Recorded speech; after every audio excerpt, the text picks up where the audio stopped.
तर त्यांचा विश्वास बोगस मतदानावर, माझा विश्वास जनतेवर. परळीचे शरद पवार गटाचे उमेदवार राजेसाहेब देशमुख यांनी ही प्रतिक्रिया दिली आहे. तर परळीमध्ये धनंजय मुंडे विरुद्ध राजेसाहेब देशमुख असा जोरदार सामना पाहायला मिळतोय. सर्वसामान्य माणसात फिरल्यानंतर माझा विजय हा 100% निश्चित आहे असं मला वाटतं. ती लागले असतील तरी कसं असतं, त्यांचा विश्वास असलेला बोगस मतावर, माझा विश्वास असलेला जनतेच्या मतावर.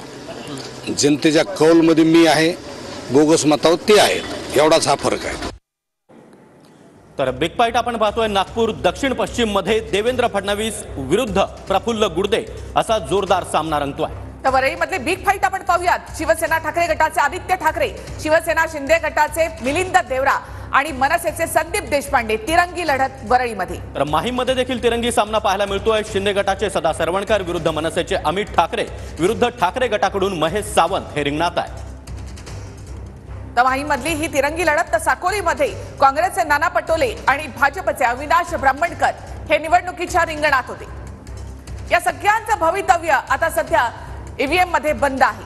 तर काँग्रेस नेता यशोमती ठाकूर यांनी देखील सकाळच्या सुमारास माध्यमांना प्रतिक्रिया दिलेली आहे ती आपण पाहूया.